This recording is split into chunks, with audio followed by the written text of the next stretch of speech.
Entende isso, a gente passa a valorizar mais o tempo, porque a gente entende que tem tempo na nossa vida que passou, tem tempo na nossa vida que nunca mais vai voltar, ficou no nosso passado e a gente precisa seguir em frente.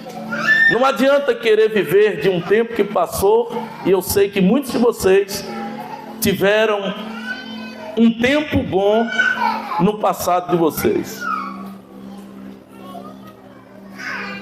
As crianças hoje não vão para a salinha? Hoje não vai. Ok, vai celebrar a ceia.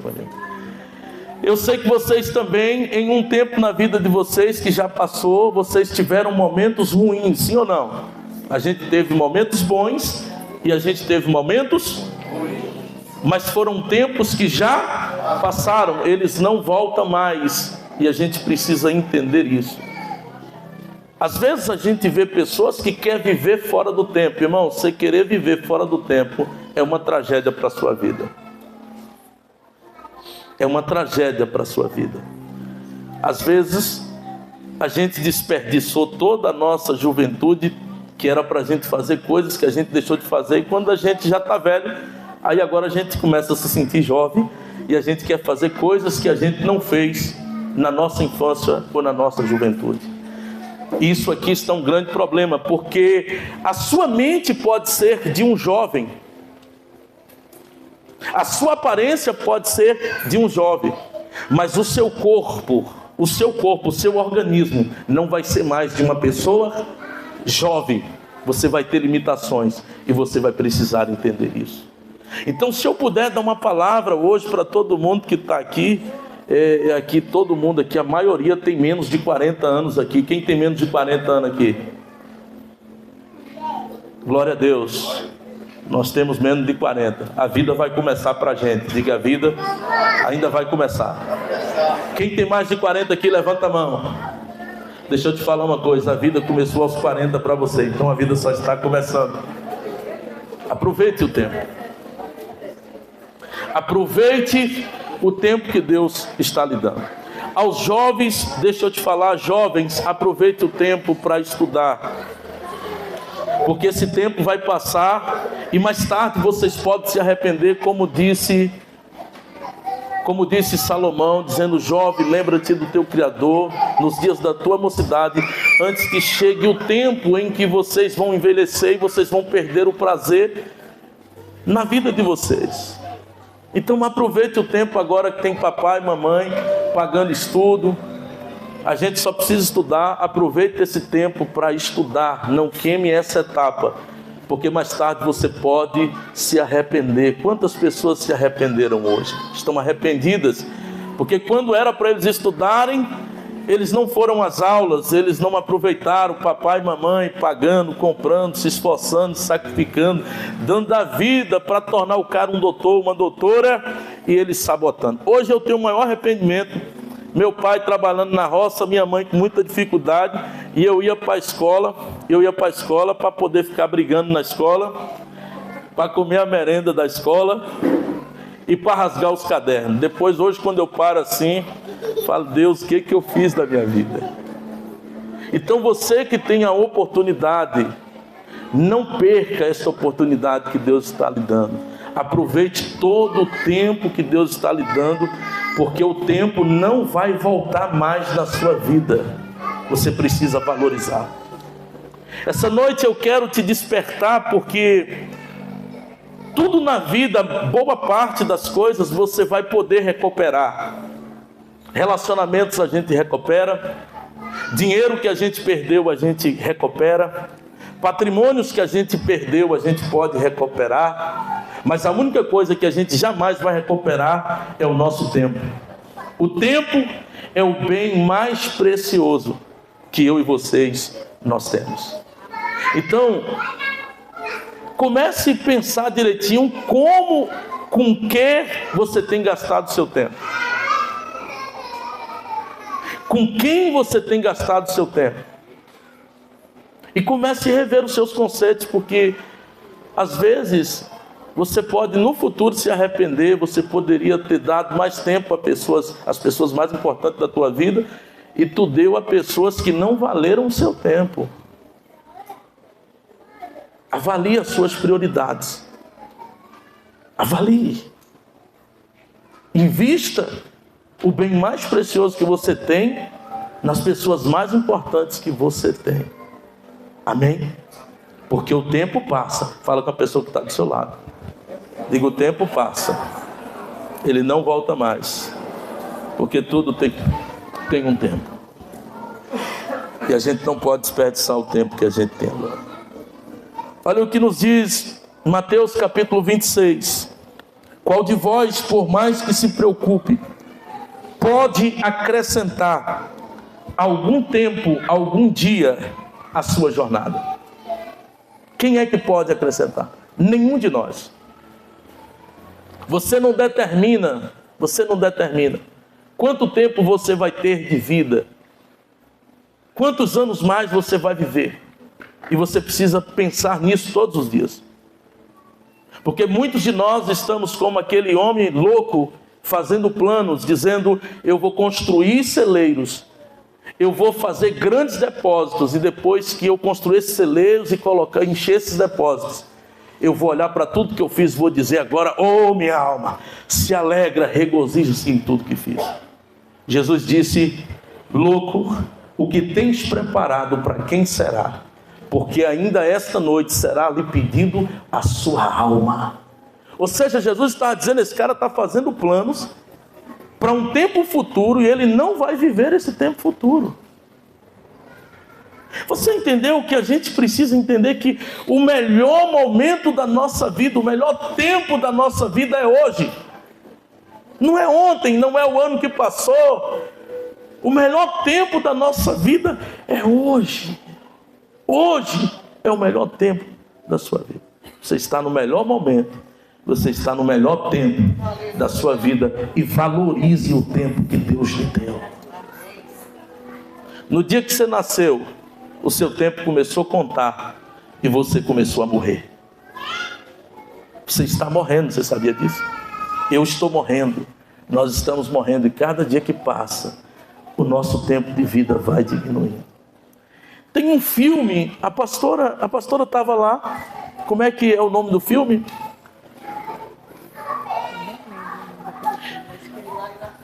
Hã? Não, é um filme, é uma empresa americana, eles compram o tempo das pessoas, ele compra a vida das pessoas. Pesquise depois. Na Netflix. Eles negociaram uma casa, quem já assistiu esse filme aqui? Eles compraram um apartamento e na hora de assinar o contrato, o preço do amanhã, eles tinham que colocar uma garantia. E a mulher queria muito comprar um apartamento, ela tinha um sonho e eles compravam, realizavam o seu sonho, mas tirava a sua vida, comprava o seu tempo de vida. E aí ela colocou a vida dela. O que aconteceu? O apartamento pegou fogo. Foi isso? O apartamento pegou fogo. Eu não vou contar todo o filme, porque o filme é longo. Eu não vou pregar sobre esse filme. É só para lhe dizer um pouco sobre esse filme. E aí, quando o apartamento pegou fogo, aí agora vieram os cobradores daquela empresa, daquela instituição, e disseram, agora você precisa cumprir a parte que você fez no contrato. Nós vamos te levar e vamos tirar o seu tempo. Tirou quantos anos da vida dela? 40 anos da vida dela. Levou ela para uma máquina e aí sugou 40 anos da vida dela. Ela era uma jovem, bonita, recém-casada, e rapidamente ela envelheceu. E o marido dela passa o restante, porque ele trabalhava nessa empresa, não é isso? Ele trabalhava, ele comprava o tempo das pessoas, comprava a vida das pessoas, e ele foi vítima disso. E ele passou a vida toda tentando recuperar de volta esse tempo que eles haviam vendido. Deixa eu te falar uma coisa. Não caia nessa armadilha de Satanás. Aquilo ali é espiritual. Aquele filme está tentando nos comunicar algo e a gente precisa extrair uma lição espiritual para aquilo que está sendo passado para nós. Não negocie o seu tempo, não venda o seu tempo, não entregue o seu tempo nas mãos daqueles que querem roubar a sua vida. É isso que o Senhor está nos dizendo aqui esta noite. Olha o que nos diz Efésios capítulo 5, verso 16. ele diz assim: remindo o tempo, porquanto os dias são maus. Nós precisamos remir o tempo, aproveitar o tempo. A gente precisa aproveitar o tempo. E quando terminar esse culto aqui, já quero ver gente aproveitando. Já aproveitando, pedindo perdão quem você precisa pedir, perdoando quem você precisa perdoar, liberando, amando quem você precisa amar. É isso, nós vamos aproveitar o tempo, irmão, porque a vida está passando. Ainda dá tempo a gente fazer coisas que a gente não fez, realizar coisas que a gente não realizou. Ainda dá tempo, se a gente começar hoje. Eu queria que você falasse para a pessoa que está do seu lado, diga: ó, ainda dá tempo. Você fazer coisas que não fez, realizar coisas que ainda não realizou. Se você começar hoje. Por que hoje, pastor? Porque o hoje pertence a você, o amanhã pertence a Deus. Então tudo que tem para começar, irmão, comece hoje. Comece agora. O seu tempo é hoje, a sua hora é agora. Você não vai poder mudar o tempo. Você não vai poder mudar o tempo. Pastor, mas e o rei Ezequias que mudou o tempo? Deus pode até lhe acrescentar mais 15 anos de vida. Deus pode até lhe acrescentar mais 50 anos de vida. Não, vocês não estão recebendo. Deus pode até lhe acrescentar mais 100 anos de vida. Vou falar de novo. Deus pode até lhe acrescentar mais 30 anos de vida. Deus pode lhe acrescentar mais 50 anos de vida. Deus pode lhe acrescentar mais 70 anos de vida. Com todo cansaço e fadiga, porque a Bíblia diz que passou de 70 cansaço e fadiga. Mas mesmo assim você não vai poder mudar o tempo. Você não vai poder mudar o... Deus acrescentou 15 anos a Ezequias, mas Deus não mudou o tempo. Deus não mudou o tempo. Deus não vai mudar o tempo. E nem você vai mudar o tempo. O que eu faço, pastor? Entra no tempo de Deus e fica nele, aproveitando todo o tempo e toda a oportunidade que Deus tem lhe dado. Porque o tempo vai passar, para mim e para você, para todas as pessoas. O tempo passa, meu irmão. E feliz daqueles que, quando o tempo passar, podem fazer como Josué fez lá no capítulo 24. Eu li o livro de Josué, que história linda. No final da vida de Josué, está Josué lá, terminando a sua carreira, reafirmando a sua aliança com o Senhor. Ele chama toda a congregação e diz: olha, com 110 anos de idade, ele disse: eu estou com a mesma disposição de quando o Senhor me chamou. Eu estou com a mesma disposição, eu tenho a mesma vitalidade. E não tenho nenhum arrependimento por ter servido ao Senhor desde a minha infância. Ele disse: e eu, no final da minha vida, estou reunindo vocês para dizer: vocês podem servir a quem vocês quiserem, inclusive os deuses a quem os seus pais serviram quando estavam da além do Jordão.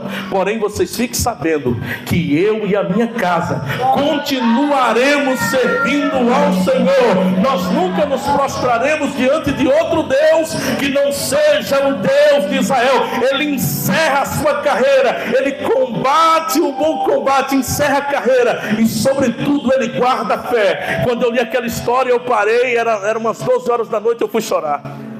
Eu disse: meu Deus, que história linda. Depois de 110 anos servindo ao Senhor, ele encerra, reafirmando a aliança dele com o Senhor. Que história. Eu disse: nos permita sermos como Josué.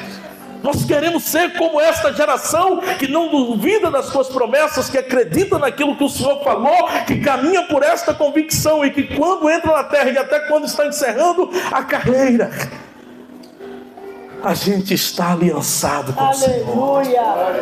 Nos faça ser como Josué.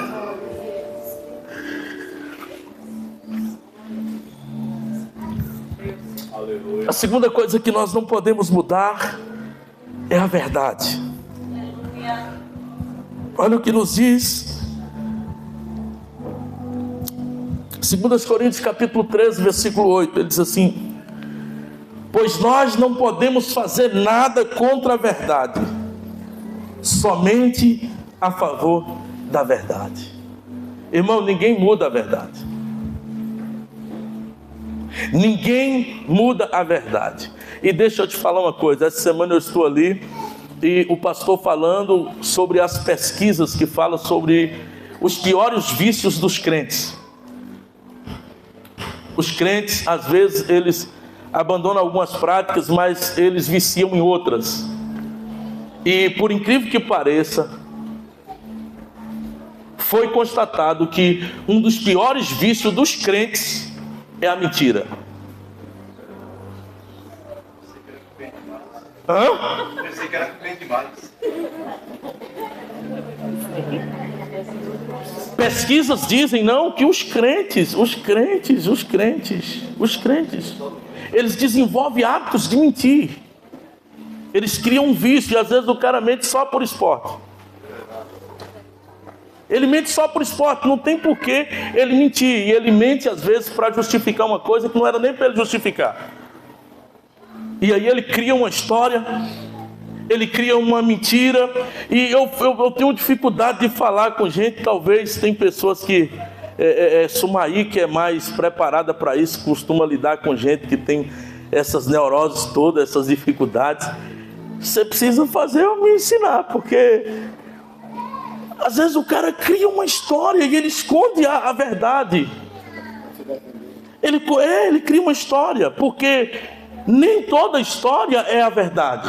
Às vezes o cara contou uma história, mas não contou a verdade. E ele conta aquele negócio, e o pior de tudo é que ele está contando aquela história e ele acha que a gente está achando que a gente é tolo. E a gente está olhando e falando, moço, como que esse cara, ele está sabotando ele mesmo, ele está criando um montão de coisa na cabeça dele, e a verdade mesmo ele não está contando.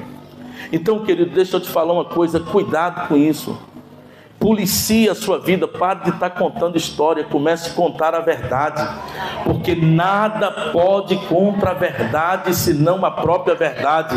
Ainda que doa, ainda que você tenha que pedir perdão, ainda que você tenha que pagar o preço, mas fique sempre com a verdade. Você sabe por quê? Porque toda mentira, um dia ela vai ter que dar lugar à verdade. O que prevalece é a verdade. Então caminhe pela verdade. Não tenha dificuldade de falar a verdade, de ser verdadeiro, porque as pessoas podem até ficar chateadas com você, mas depois elas vão reconhecer que você foi apenas alguém que falou a verdade para elas. Amém? Não tente mudar a verdade. Eu nunca me esqueço de um menino, eu fui falar com ele, fui ajudar, ele estava com um problema de dependência, e ele falou assim, pastor, só que você não pode falar para a minha família que eu estou indo para ser internado, tu fala que eu estou indo para trabalhar. Eu falei, ô velho, aí tu me quebrou, né? Como é que tu quer sair das drogas com a mentira? A gente precisa caminhar pela verdade, porque é a verdade que vai te libertar. Olha o que nos diz João capítulo 8, versículo 32. Conhecereis a verdade, e a verdade vos libertará. Conhecer, caminhar pela verdade, isso liberta a gente. Eu não sei você, mas eu já tive situações que, quando eu contei a verdade, eu tirei um fardo dos meus ombros, fiquei leve igual uma pena. Nada na minha consciência, nada pode me acusar, eu estou livre. Eu contei a verdade. É isso que a gente precisa fazer. Não tente mudar, você não pode mudar a verdade.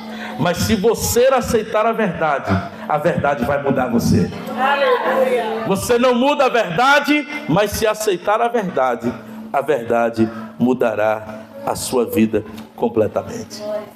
Deixa eu te falar, você sabe que toda a verdade sobre mim, sobre você está nas Escrituras. Fora do que a palavra de Deus diz, tudo isso é ficção, tudo isso é ilusão.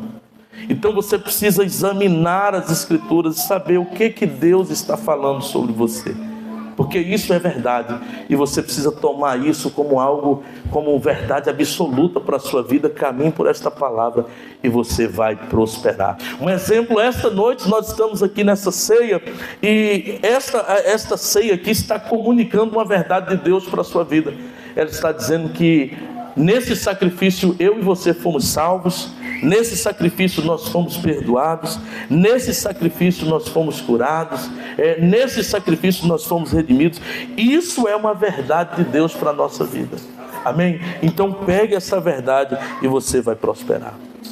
Terceira coisa que nós não podemos mudar: o amor de Deus. Diga, o amor de Deus não pode ser mudado. E isso é muito maravilhoso. Olha o que nos diz João capítulo 3, verso 16.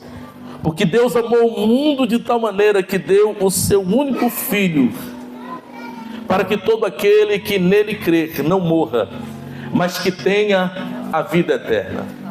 Deus nos provou o seu amor ao ponto dele nos dar o que ele tem de melhor. O que Deus tinha de melhor? Deus tinha Jesus, e Deus nos deu o seu melhor.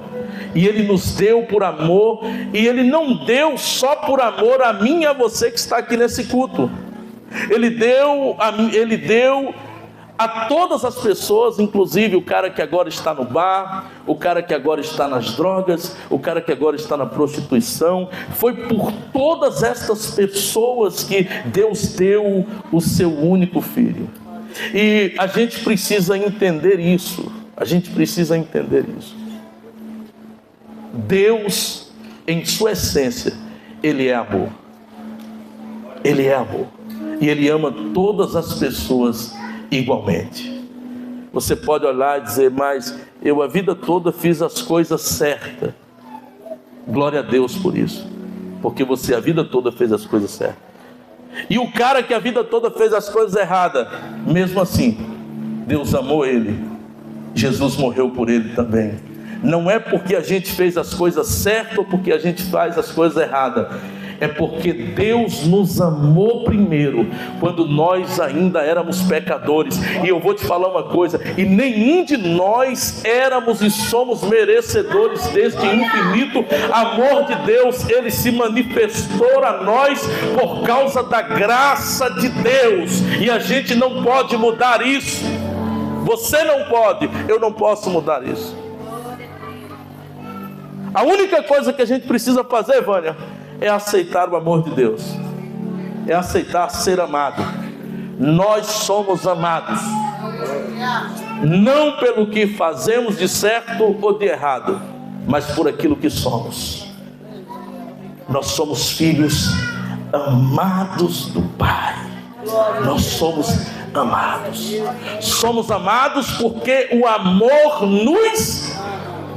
E tem um louvor que diz que esse amor tem um... E qual é o nome desse amor? É um amor incomparável. Ninguém pode compreender o amor de Deus. Imagine se eu e você fosse Deus. Ainda bem que a gente não é. A gente não pensa como Deus pensa. A gente não vê como Deus vê. Tem umas situações que eu vejo. Essa semana mesmo estava lá. Eu quase não assisto televisão, glória a Deus por isso. E eu estou assistindo lá. Quando você coloca na Record, nos programas lá de notícia, gente, só passa tragédia. E uma tragédia pior do que a outra. E aí o cara vai se enfurecendo. Eu comecei a ficar furioso. Falei: eita, esses caras, eu vou dar um pau nesses. Ah, não, uma situação dessa. Você começa a advogar em alguma causa. Você fica enfurecido. Como é que esse cara fez isso com essa senhora? Não, tem que tomar um pau mesmo. E tal, pá. Imagine se a gente fosse Deus. A gente condenava logo esses caras tudo. Não condenava, sim ou não? Ainda bem que a gente não é. Porque nós seríamos... Não. A gente ia trazer juízo sobre muitas pessoas. Nós não podemos mudar o amor de Deus. Mas se a gente aceitar o amor de Deus, o amor de Deus pode mudar, pode transformar para sempre a nossa vida. O amor muda tudo, o amor transforma tudo. E eu vou te falar uma coisa: você pode, escute, não, eu vou ministrar sobre o amor, que eu vou encerrar daqui a pouquinho para cear. Eu não estou com pressa, esse culto pode passar a madrugada desta noite. Mas cada um vai estar na sua casa, cultuando lá, adorando na sua casa. É tanto que dos três,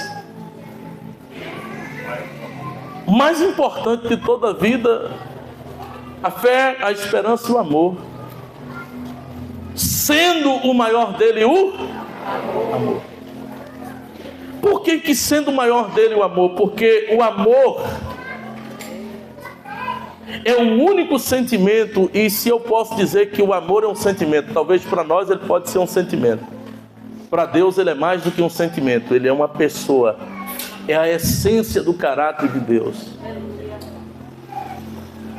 Vai prevalecer o amor, porque o amor é o único capaz de curar e de transformar pessoas ruins e pessoas más. Você não pode ministrar, deixa eu te falar, a maior forma que você pode ministrar a vida de uma pessoa é amando ela. Foi como Deus fez com a gente. Porque a pessoa pode ser uma pessoa ruim, mas se você for uma pessoa boa, e se houver amor em você, o amor que está em você vai curar a ruindade que existe no outro. A gente era ruim, não valia nada, e tinha uns que era pior do que outro. Mas o amor de Deus sobre nossa vida, esse amor nos curou. Ele removeu toda a maldade que existia de nós. Ele tratou a nossa vida. O amor de Deus nos recuperou. O maior sentimento que nós podemos expressar se chama o amor. Contei a vocês, teve um caso de um serial killer lá nos Estados Unidos. O cara matou 30 e tantas moças, quase 40 mulheres, estupraram essas mulheres, cortaram os pedacinhos dessas mulheres. E no dia do julgamento dele, ele estava lá sentado, e as famílias, todo mundo chegava e dizia: eu odeio você, você precisa morrer, eu sempre vou odiar você com toda a minha força, com todo o meu entendimento. Você destruiu a minha vida, você matou a minha filha, e ele ficava rindo. Ele não tinha a capacidade de ter o sentimento do outro. Quando de repente vai um cristão e ele chega lá e diz: você hoje me obrigou a cumprir a lei mais difícil da Bíblia. Todas essas pessoas que estão aqui, elas odeiam você, mas o meu Jesus me disse que eu preciso te amar. Eu te perdoo, eu te amo, mesmo você tendo destruído a vida da minha filha. Na hora ele chorou. Na hora ele chorou, um sentimento bateu nele, porque o amor ministrou a vida daquele homem que não tinha nenhum sentimento, queridos. Ninguém pode suportar o amor de Deus. Irmão, quando o amor de Deus pega a gente, ele transforma a gente poderosamente. Ele pega um homem mau, ele pega o homem da sarjeta, do pó, da cinza, do monturo, e ele transforma a vida de todo homem. Todos nós precisamos ser ministrados e deixar ser ministrados por esse amor de Deus. E esta noite esse amor está aqui disponível, ele está fluindo aqui nesse lugar. Esse amor aqui é um amor não só de palavras, mas um amor de obras, e é por isso que nós estamos celebrando a obra do Calvário, porque aqui está a obra do amor de Deus. Ele se entregou por mim e por você, para que nós estivéssemos aqui esta noite glorificando o teu nome, celebrando as grandezas dele em nossa vida. Aleluia. Somos amados. Amém. E não podemos mudar isso. Quarta e última coisa, para fechar, que nós não podemos mudar, é o nosso propósito. Quanto antes você entende isso, melhor você vive a sua vida. Primeiro Deus criou o que é para você fazer, depois Deus criou você para fazer o que foi criado para fazer. E quanto antes você entender isso, quanto antes você vai viver melhor a sua vida. Você não vai adoecer, porque a gente só adoece quando está fora do propósito de Deus para a nossa vida, porque é muito estressante, e às vezes a gente até morre. Pastor, quer dizer que em hipótese alguma a gente vai adoecer? Não, tem situações que a gente adoece mesmo no propósito, mas a maioria das pessoas que mais adoecem é porque elas estão sonhando com tantas coisas que não é aquilo que Deus planejou para a vida delas.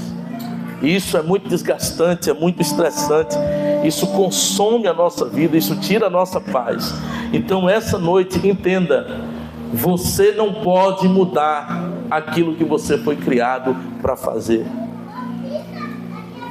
Então, se eu puder mais uma vez te dar uma palavra, Jeremias capítulo 29, versículo 11, versículo 13 a versículo 16.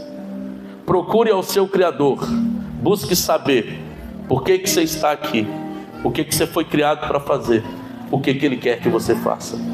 E aplique a sua vida só nisso, nos próximos 100 anos que Deus vai lhe dar. E você vai se tornar a pessoa mais feliz. A gente só prospera quando a gente está fazendo aquilo que gosta. Vocês sabem por que todos vocês estão aqui?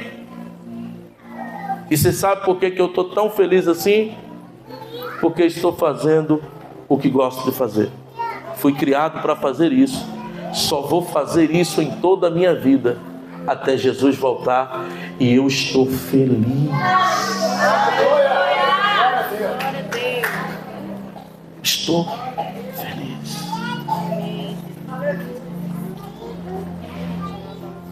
Você está feliz? Você está feliz? Glória a Deus, aleluia. A felicidade está dentro do propósito. Quando tu acha o propósito, a gente fica feliz. Quando a gente entende o propósito, a gente abre mão dos planos e deixa o propósito nos guiar. A gente apresenta os planos ao Senhor, entendendo que os planos só vai se confirmar se eles estiverem dentro do nosso propósito. Dentro do nosso propósito.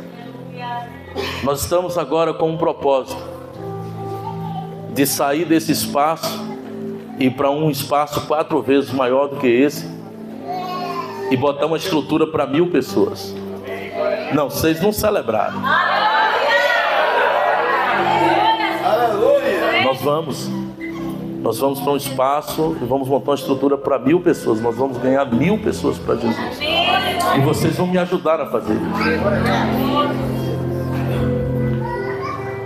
E eu estou orando, já estou em negociação. Inclusive da aquisição da nova estrutura, porque essa estrutura vai virar igreja de crianças. Diga glória a Deus. Os meninos vão congregar nessa tenda aqui para 400 crianças, 300 crianças.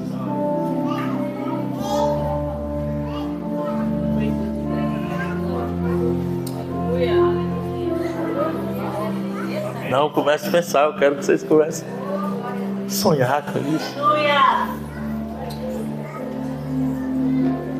E a gente apresenta os planos ao Senhor, entendendo que dentro do nosso propósito, todas as coisas estão disponíveis. E confesso a vocês que eu fiquei com medo. Falei, Deus, e agora? Quando você olha o tamanho do desafio, porque assim, a gente olha um espaço desse aqui, hoje eu não teria dificuldade nenhuma de congregar 1000 pessoas aqui nesse lugar. Que eu posso fazer 3 cultos aqui de 300 pessoas. 3 cultos eu posso fazer, 4 cultos, como nós fizemos durante a pandemia. 4 cultos no domingo, eu poderia fazer novamente, culto 9 horas da manhã. Eu fui chamado só para fazer isso. Quanto mais eu faço culto é que eu gosto. Eu faço culto todo dia. Você está vendo que eu não tenho um negócio na gente. Todo dia tem culto, todo dia. E a gente não se cansa, porque o propósito é o nosso descanso. A gente descansa no propósito. Amém?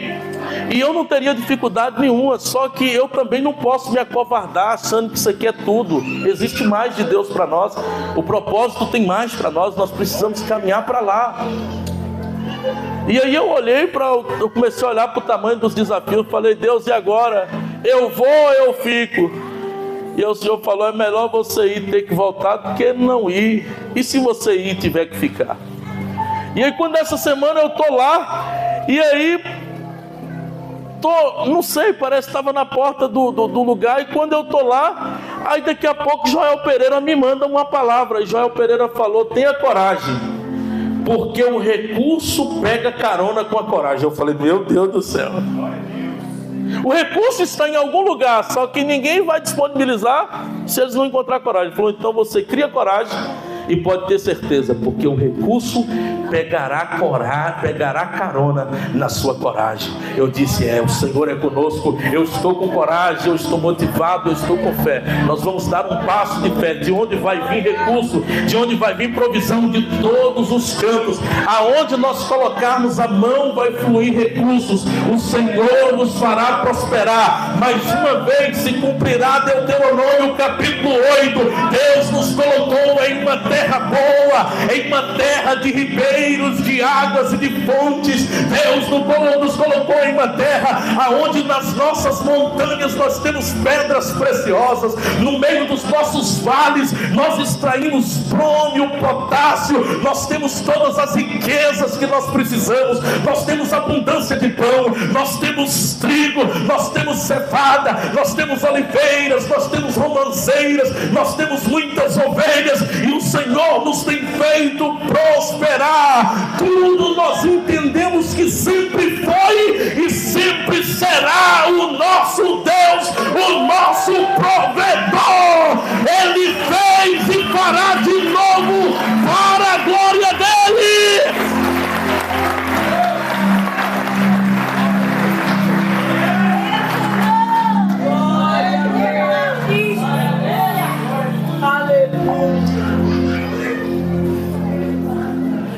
Eita! Vamos fazer uma canção. Pessoal do louvor, vamos fazer uma canção aqui, para a gente se preparar para ceiar.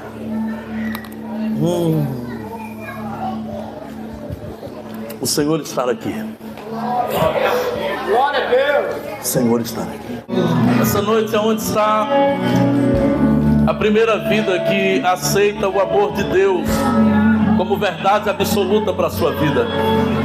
Você que quer entregar a sua vida para Cristo, assim como Cristo entregou a vida dele por você, você vai sair do seu lugar e vai vir aqui à frente.